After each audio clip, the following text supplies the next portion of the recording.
नमस्कार। नवीन senior secondary school की online classes में आपका हार्दिक स्वागत करता हूं। 12th क्लास की बायोलॉजी की क्लास चालू है जिसमें अध्याय 1 चल रहा है। इसका पहला लेसन हो चुका था। आज अपन बात करेंगे दूसरे लेसन की, लेसन नंबर 1 के अगले पार्ट की। चल रहा था कायिक प्रवर्धन हुई प्राकृतिक, जिसमें से जड़ों द्वारा कायिक प्रवर्धन हो चुका था। नेक्स्ट बात करें, जड़ों द्वारा नहीं, तने द्वारा कायिक प्रवर्धन हो चुका था। अब आज नंबर 2 की बात करेंगे, जड़ों द्वारा प्राकृतिक कायिक प्रवर्धन। मतलब कायिक प्रवर्धन तो होगा, लेकिन इस बार कायिक प्रवर्धन में सहायक भाग कौन सा होगा? जड़। इसके एग्जाम्पल देखें तो शीशम, अमरूद, शकरकंद, इन सभी में जो प्राकृतिक कायिक प्रवर्धन पाया जाता है वो जड़ों के द्वारा। जड़ों के कुछ भागों को जिनमें कलिकाएं मिलती हैं उनको यदि अलग करके या वो प्राकृतिक रूप से अलग हो जाएं तो उनसे ही नए पौधे का निर्माण हो जाता है। तीसरी बात करें, पत्तियों द्वारा प्राकृतिक कायिक प्रवर्धन किस किस में मिलेगा? पत्थर चट्टा और बिगोनिया। पत्थर चट्टा जिसको ब्राइफलम बोलते हैं, और इसमें क्या होता है कि जो इसकी पत्तियां होती है उसके किनारों पर कट लगे होते हैं और उन किनारों पर मिलेंगी आपको कलिकाएं। जब ये पत्तियां टूटकर नीचे गिरती हैं तो उन पर उपस्थित कलिकाओं से नए पौधों का निर्माण होता है। तो यहाँ पर जो प्राकृतिक कायिक प्रवर्धन मिल रहा है वो मिल रहा है पत्तियों के द्वारा। इसके बाद फिर साहब प्राकृतिक कायिक प्रवर्धन को छोड़कर यदि अपन बात करें कृत्रिम कायिक प्रवर्धन, ऐसा कायिक प्रवर्धन जिसमें कृत्रिम विधियों द्वारा या मानव अपने स्वयं के द्वारा बीज को छोड़कर पौधे के किसी अन्य भाग का उपयोग करके और नए पादपों का निर्माण करता हो तो वो कहलाएगा कृत्रिम कायिक प्रवर्धन। इसमें भी कुछ विधियां हैं। सबसे पहली बात करें कर्तन, कटिंग। कर्तन या कटिंग की बात करें तो इसका मतलब हुआ कि पौधे के किसी भाग में कट लगाकर और उससे फिर आगे जाकर के अपन नए पौधों को प्राप्त करें। तो देखो, जड़ अथवा तने के टुकड़ों से नए पौधे प्राप्त करना कहलाएगा कर्तन। इस कर्तन में भी आप 2 प्रकार देख सकते हैं। सबसे पहला है स्तंभ कर्तन और दूसरा है मूल कर्तन। नाम से पता लग रहा है स्तंभ कर्तन मतलब स्तंभ अर्थात तने के टुकड़ों को भूमि में रोपकर अगर नया पौधा प्राप्त किया जा रहा है तो इसी को अपन क्या बोलेंगे? स्तंभ कर्तन। एग्जाम्पल, गन्ना, अंगूर, गुलाब। आप लोगों ने गन्ने के अंदर देखा होगा कि गन्ने का जो तना होता है उसकी जो है टुकड़े काट काट कर और ऐसे टुकड़े जिनमें पर्व संधियां हो उन्हीं को वापस रोप दिया जाता है। तो उससे क्या होगा कि वही एक नए पौधे का रूप ले लेगा। ठीक ऐसे ही दूसरी बात करें अपन मूल कर्तन। मूल का मतलब जड़ों के द्वारा यदि आप नए पौधे को प्राप्त कर रहे हैं तो वो मूल कर्तन कहलाएगा। जड़ों के टुकड़ों को भूमि में ऊर्ध्वाधर रोपकर और नए पौधे प्राप्त किए जाएं तो मूल कर्तन कहलाएगा। इसके एग्जाम्पल हैं नींबू, अमरूद और सेब। यहां पर ये ध्यान रखने की बात है, यदि आप स्तंभ कर्तन देखते हैं तो उसको आवश्यक नहीं कि आप ऊर्ध्वाधर ही लगाएं, उसको यदि आप तिरछा भी लगाते हैं तो काम चल जाएगा। लेकिन अगर मूल कर्तन की बात की जा रही है तो वहां पर जड़ों के टुकड़ों को आपको बिल्कुल ऊर्ध्वाधर लगाना होगा। इसी में फिर कृत्रिम कायिक प्रवर्धन के अंदर पहला हो गया कर्तन। दूसरी बात करें दाब लगाना। दाब मतलब प्रेशर। यदि आप दाब लगा करके और फिर किसी भी प्रकार से आप पुराने पौधे से नए पौधे को प्राप्त कर रहे हैं तो वो मेथड कहलाएगा दाब लगाना। इसमें आपको 2 चीजें देखनी है, एक तो है टीला दाब और इसके एग्जाम्पल है चमेली और मोगरा।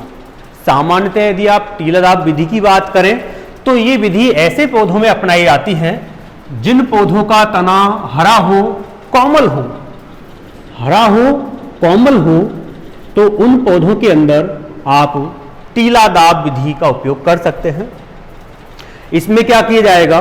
पौधों के कोमल तनों को अंगूठे के दबाव के द्वारा और मिट्टी में दबा दिया जाता है और फिर उसके ऊपर लगातार जो पानी और प्रकाश की उचित व्यवस्था यदि की जाए तो मिट्टी में दबे हुए भाग में से ही अपस्थानिक जड़ें निकलने लग जाती हैं कुछ समय बाद, और यदि उसके पिछले हिस्से को काट कर और जो जड़ वाला भाग है उसको यदि अलग कर दिया जाए तो उसी से आगे चलकर नया पौधा बन जाएगा। तो ये मेथड कहलाएगा टीला दाब विधि, और इसके एग्जाम्पल हो गए आपके चमेली और मोगरा।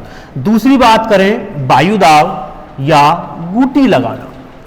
वायुदाव या गूटी लगाना ये भी लगभग कैसा है, टीला दाब विधि जैसा है, लेकिन अंतर यहां पर, यदि आप टीला दाब विधि की बात करें तो आपको ऐसे पौधों का चयन करना होगा जिनके तने हरे हों, कोमल हों।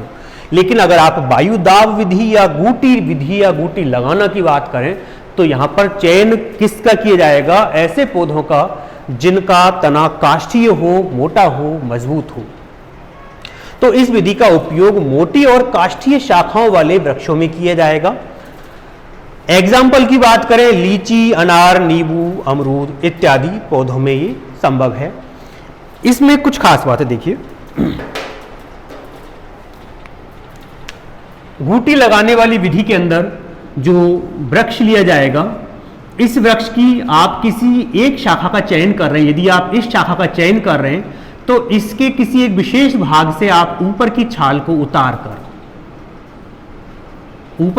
उतार कर गोलाई में जो है ब्लेड से या चाकू से काट करके और इस जगह पर गीली मिट्टी और मॉस लपेट दिया जाता है, और इसके बाद इस शाखा से कोई भी ऊपर वाली शाखा पर एक मिट्टी की मटकी या मिट्टी का कोई पात्र बांध करके और उस पात्र में पानी भर दिया जाएगा, और इसके बाद कोई सूत की बनी हुई सुतली को लटका करके और इस कटे हुए भाग के चारों ओर लपेट दिया जाएगा, ताकि इस मटकी में से पानी लगातार रिस करके और इस एरिया को नम बनाए रखे।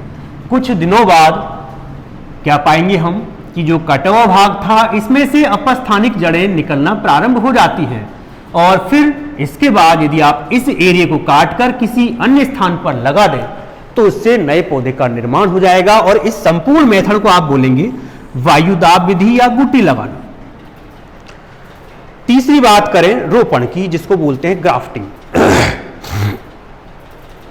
तो इस विधि में दो अलग अलग पौधों के भागों को इस प्रकार जोड़ते हैं कि वे संयुक्त होकर एक नए पौधे के रूप में वृद्धि कर सकें। सबसे खास बात कि यहां पर दो अलग अलग वैरायटी, अलग अलग जाति के पादपों के कुछ कुछ हिस्सों को आपस में जोड़ा जाएगा, और जोड़ने के बाद फिर उनसे हम अपेक्षा रखेंगे कि साहब उनसे नए पौधे का विकास हो। तो ये विधि कहलाएगी रोपण या ग्राफ्टिंग।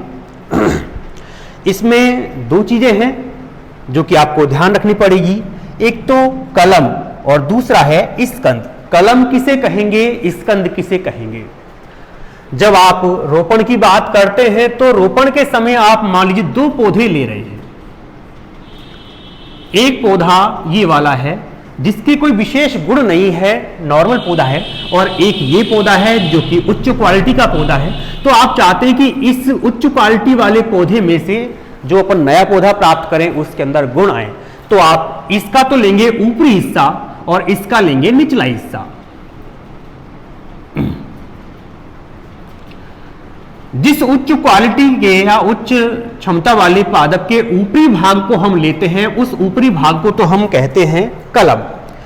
उत्तम किस्म के पादप के उस भाग को जिसका रोपण किया जाता है, अर्थात इस कलम का रोपण किया जाएगा दूसरे पौधे पर।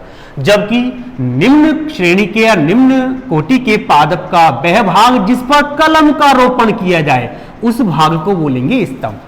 तो स्तंभ का हमेशा हम नीचे लगाएंगे और कलम को हमेशा ऊपर लगाएंगे।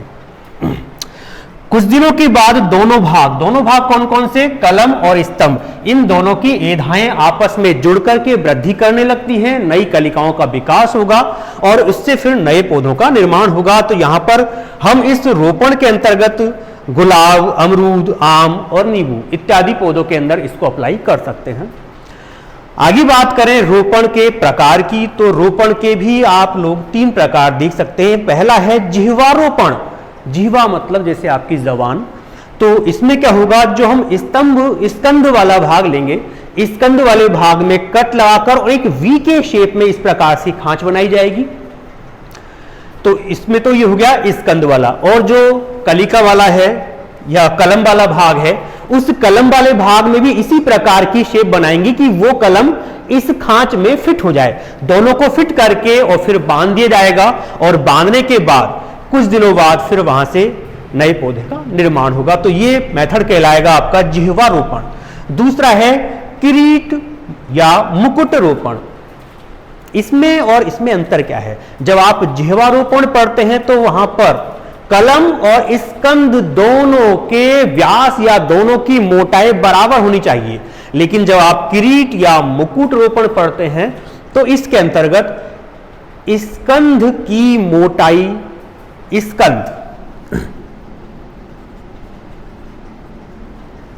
स्कंद की मोटाई कलम की अपेक्षा काफी ज्यादा होनी चाहिए, तब कहीं जाकर आप किरीट रोपण कर सकते हैं। तो इसमें क्या होगा, स्कंद की व्यास या स्कंद की मोटाई ज्यादा होगी और कलम की मोटाई कम होगी। एक से ज्यादा कलमों का हम एक ही स्कंद पर उपयोग करेंगे। स्कंद में किनारों की ओर हम दरारें बनाएंगे, और यहां पर जो कलम ले रहे हैं हम, कलम के आधारी भाग पर देखिए आप, इस तरह से कलम के आधारी भाग पर आप बेज के आकार के कट लगाएंगे, और इन सभी कलमों को हम उस स्कंद में बनी हुई दरारों के अंदर फिट करके और धागे से या किसी भी चीज से बांध करके और छोड़ सकते हैं। तो ये रोपण कहलाएगा किरीट रोपण। और तीसरा और सबसे खास रोपण की बात करें वो है कलिका रोपण। कलिका रोपण में भी यह आवश्यक है कि जो स्कंद या स्तंभ ले रहे हैं हम, उसमें आपको जो खांच बनानी है वो टी के शेप की बनानी है, टी के शेप की बनानी है। और उसके अलावा स्तंभ या स्कंद में से जो छाल होती है उस छाल को पूर्ण रूप से नहीं हटाना। इसके पश्चात आप इसमें किसी ऐसे पादप की उच्च कोटि की कलिका को निकालेंगे और उस कलिका को भी अंदर तक से, मतलब उसमें और जो उसके एक्स्ट्रा ऊतक है उन ऊतकों सहित उसको निकाल करके और इस खांच में फिट करके और बांध दिया जाएगा। और उससे क्या होगा, कुछ दिनों बाद इस एरिया में से अपस्थानिक कलिकाएं निकलेंगी और कलिका का विकास होगा, नए पादप का निर्माण होगा। तो बच्चों ये था आपका रोपण का और कायिक प्रवर्धन का कंप्लीट चैप्टर। यदि कोई समस्या हो तो मेरे मोबाइल नंबर ये हैं, इन पर आप संपर्क करें, विद्यालय से संपर्क करें। धन्यवाद।